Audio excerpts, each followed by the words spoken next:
Imagina mirar a otra persona y no ver un ser humano. Ver algo que puedes guardar, algo que puedes retener, algo que nunca te abandone. Hoy, en el abismo, entramos en la mente de Jeffrey Dahmer. Jeffrey Dahmer, un hombre que no mataba por odio ni por placer, sino por un miedo devastador. El miedo a estar solo. Soy el guardián del abismo y esta es la historia real del caníbal de Milwaukee. Capítulo 1. El niño que aprendió la soledad. Jeffrey Lionel Dahmer nació en 1960. Su casa parecía tranquila, estable, normal, pero por dentro estaba rota. Su madre, Joyce, sufría ansiedad severa, ataques de pánico y un consumo constante de fármacos. Pasaba días enteros en la cama, gritando, llorando, completamente desconectada del mundo. Su padre, Lionel, trabajaba tanto que casi no estaba en casa, y cuando estaba, las discusiones eran su lenguaje diario. Jeffrey creció escuchando silencio, puertas cerradas y discusiones. A los 4 años lo sometieron a una cirugía de hernia inguinal, una operación rutinaria, sí, pero Dahmer siempre dijo que ese fue el momento exacto en el que dejó de sentirse igual. ¿Qué le hicieron? Dice que algo en él se apagó, algo se quedó frío. De niño, recolectaba animales muertos en el bosque cercano. Los abría, los examinaba, miraba sus órganos, como quien observa una máquina fascinante. No era sadismo, era una curiosidad anatómica descontrolada. Movía los huesos y decía que sonaban como sus mascotas. Fijaos que con una buena educación quizá podía haber salido, no sé, médico. En el colegio era tímido, retraído, torpe socialmente, y en casa cada vez estaba más solo. A los 13 años empezó a beber. Tenía vodka escondido en botellas de agua, whisky a primera hora de la mañana. Sus compañeros no lo sabían, pero Dahmer iba borracho al instituto la mayoría de los días. Cuando sus padres se separaron, su vida se rompió del todo. Su madre se marchó con su hermano pequeño y dejó a Jeffrey completamente solo en la casa durante semanas.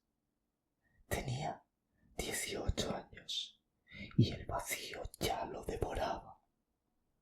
Capítulo 2. El primer crimen. 1978. Dahmer de repente vio a un autoestopista, Steven Hicks, 18 años.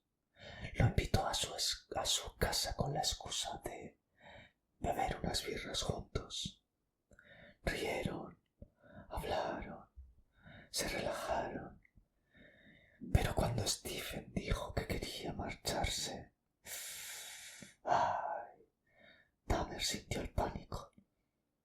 No quería que lo abandonaran. No otra vez. No alguien más. Y lo golpeó por la espalda con una mancuerna.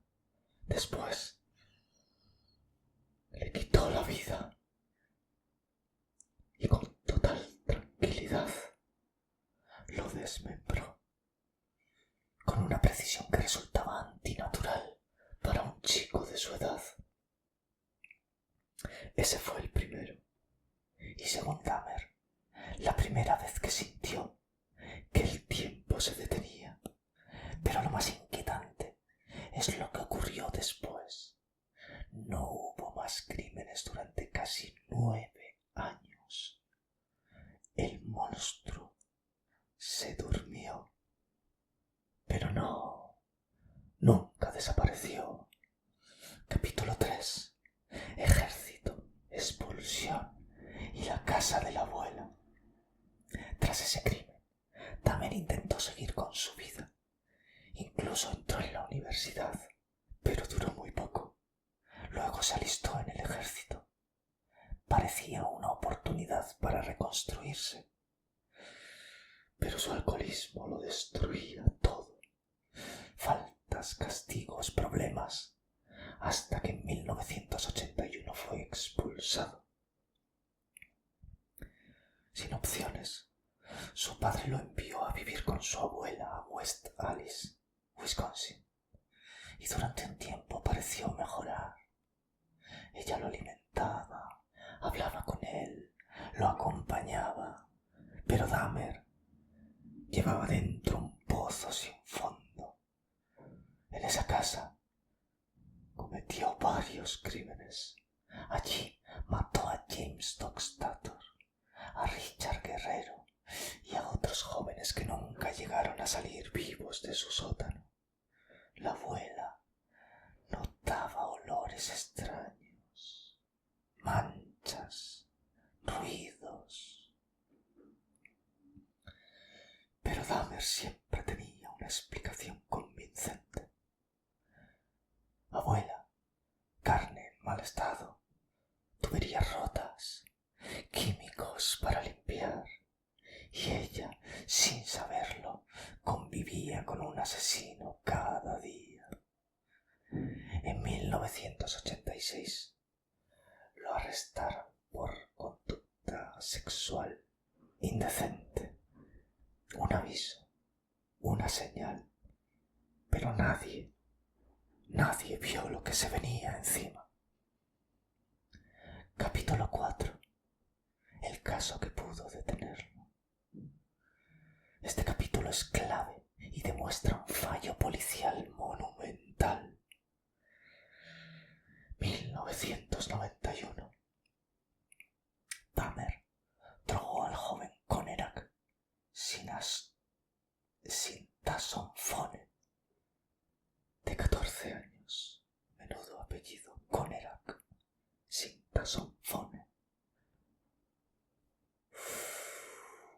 Le perforó el cráneo, vertió ácido en su cerebro, intentando crear un zombi viviente, un cuerpo presente y una mente ausente, un compañero eterno. Pero Conerak, tambaleándose, logró escapar. Corrió desnudo por la calle, sangrando, desorientado. 2 mujeres lo encontraron y llamaron a la policía. Los agentes fueron a la escena. Conerak no podía hablar. Dahmer apareció y les dijo que era su novio, que habían tenido una discusión, que el chico estaba borracho.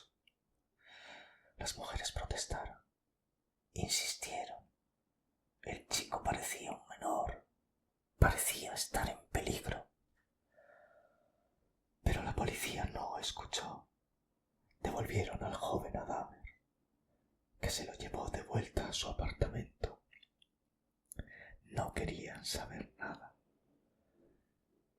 de líos entre chicos. 1 hora después, acabó con su vida. Ese error policial costó muchas vidas y permitió que el horror siguiera. Capítulo 5. El apartamento 213. El reino del silencio. En 1988, Dahmer encontró su lugar perfecto. El apartamento número 213 en Oxford Apartments, Milwaukee. Un espacio pequeño, puerta reforzada, nevera con candado, olor a químico constante y vecinos que se quejaban día y noche. Hedor, ruidos, ventiladores encendidos a cualquier hora, pero nadie imaginaba lo que de verdad había dentro. Allí trajo a la mayoría de sus víctimas, jóvenes a los que ofrecía dinero por fotos o por compañía. Los drogaba, los inmovilizaba y después hacía todo lo posible por evitar que se fueran. Guardaba cráneos, corazones, órganos que hervía en una olla, restos en bolsas negras, fotografías organizadas meticulosamente, documentando cada fase del proceso. Intentó crear zombies varias veces. Taladraba el cráneo y vertía ácido, agua hirviendo, incluso sangre. Todo con la esperanza de crear un ser entre la vida y la muerte. Su objetivo nunca fue hacer daño, su objetivo era que alguien se quedara con él para siempre. En la sala principal tenía proyectado un altar macabro, 2 esqueletos humanos, un cráneo central, velas negras y una placa, un altar dedicado a la compañía que jamás tuvo. Capítulo 6. El error definitivo. 22 de julio de 1991. La noche que terminó todo. Dahmer invitó a su apartamento a Tracy Edwards, de 32 años. Intentó someterlo, pero Tracy luchó, corrió, escapó. La policía lo encontró con unas esposas colgando de la muñeca. Los agentes subieron con él al apartamento 213 y entonces lo vieron todo. El olor, las fotografías, la cabeza humana en la nevera, el barril azul en la habitación con restos disueltos en ácido, cráneos en armarios, instrumentos quirúrgicos, un catálogo del espanto.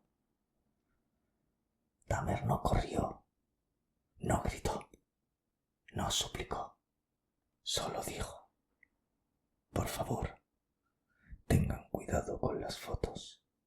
Algunas son muy fuertes.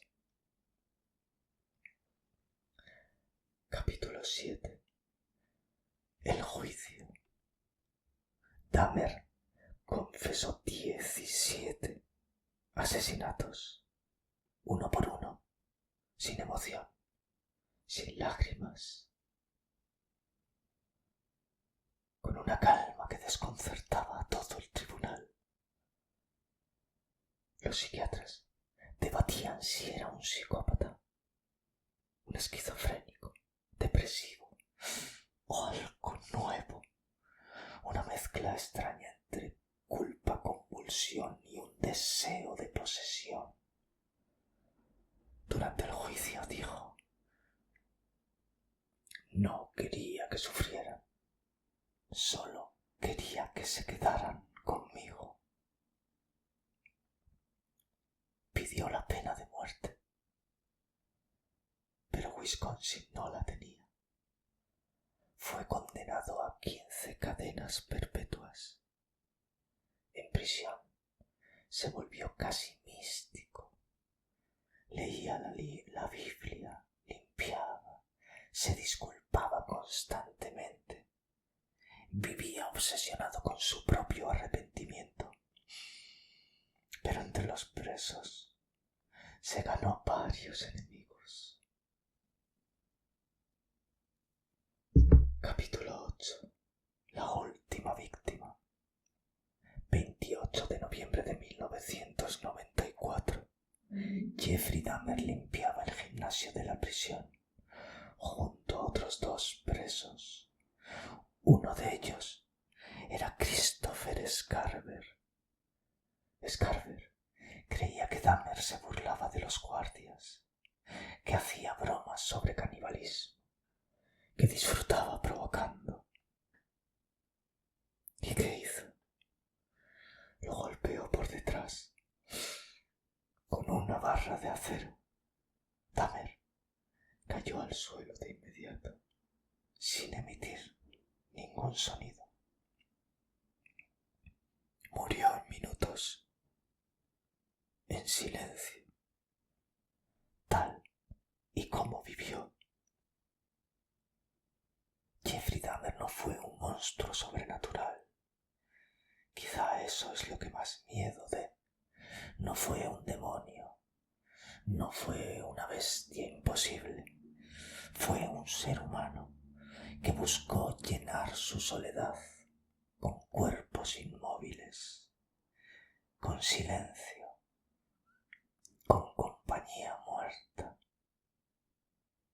Su historia demuestra que el horror no necesita colmillos, ni sombras, ni leyendas. Solo necesita aislamiento, dolor emocional y una mente lo bastante rota como para confundir amor con posesión.